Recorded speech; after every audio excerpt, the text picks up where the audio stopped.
Today we're getting messy by playing with some wieners. And you best believe we can't forget about them buns.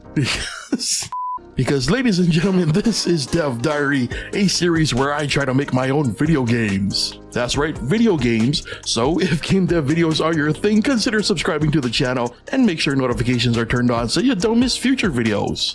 Jumping right into the action, the player controls a hot dog or a hot dog bun. It's completely random, and while the player can move around in typical top-down fashion with WASD, they also have the ability to do a dash. By left-clicking, this will propel the player towards the mouse cursor's direction, and mastering this dash attack is key to playing this game. But first, let's introduce our friends. They're fellow hot dogs and buns, all living together in harmony in this purple world with green accents. They patrol the world, minding their own business, and by hovering over a friend with the mouse cursor, the player can learn a bit more about each one, specifically their preferred condiments. And the possible choices are mustard, mayo, ketchup, and relish. And not just what, but also how many condiments they prefer. And of course, these are the condiments the player will need to collect in order to become one with that one friend. In order to collect said condiments, the player will need to interact with the literal bottles of the stuff, who also just so happen to exist in the world. They, much like the friends, simply exist and patrol the world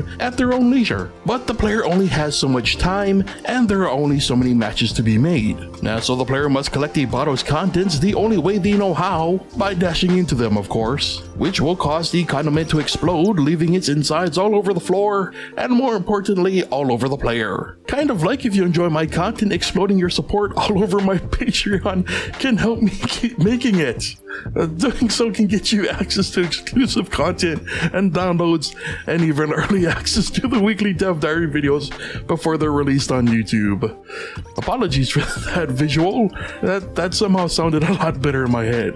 Oh boy. Anyway, the player can dash into as many bottles as they choose. And as each condiment is splattered across their body, it can be kept track of at the upper left hand of the screen, along with a wiener keeping track of the player's dash cooldown. Now, should the player collect all the proper condiments, they can return to their friend and become one, which, as you may have guessed by now, also means dashing into said friend. A successful match will result in both the player and their friend becoming one, and a new hot dog or bun being spawned in its place to repeat the process. However, if there isn't a match and the player still decides to dash into a friend, the friend will shatter into tiny pieces. It'll also get the player a wanted star, and to explain what these stars do, we need to introduce the big bads for this game, the boars. The boars are those in charge of keeping the peace, and should the player bring shame to the harmony of pork and flour, well, they must be put down. And each star will not only spawn a new boar into the world, but the higher the star rating, the faster the boars move.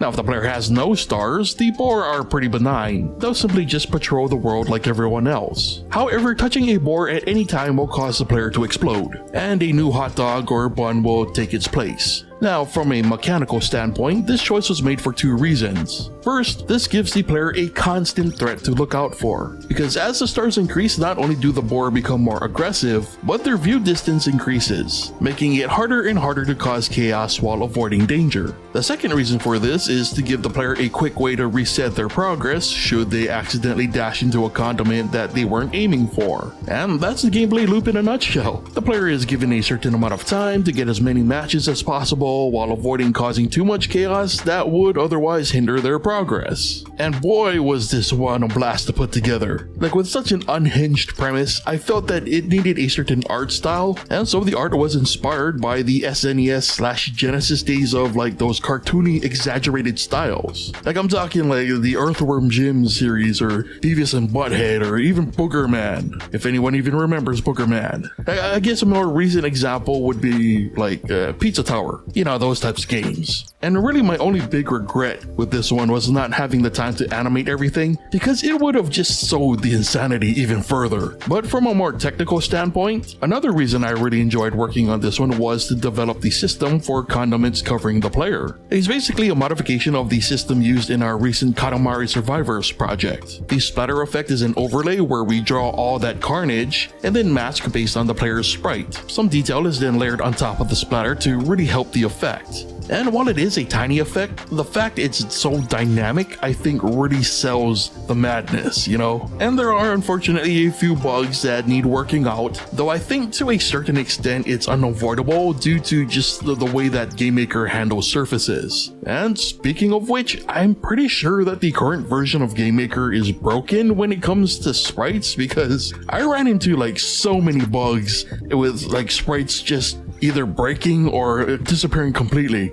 Like, it got so bad that the number displays that are used in this project are all custom built, because trying to use GameMaker's built-in functions would just spit out error after error. But regardless, not all bugs were terrible. For example, here's some footage of earlier in the dev process when I was testing the shader effect. I forgot to put a cooldown on the effect and you can see the results. On one hand, this is a hilarious result, but on the other, it really goes to show what proper optimization can do for your game. Like, these are not particle effects, and for it to manage to produce so many bits and still maintain its frame rate is pretty dang impressive, I think. Anyway, that was a project, so as always, I would love to know what you thought of the madness and what you would add to make it even better or, you know, weirder. So be sure to leave your thoughts and ideas in the comments. And if you enjoyed the video, be sure to leave a like. But with that said, brings us to the end of today's Dev Diary, so thank you so much for watching, and I'll see you next time.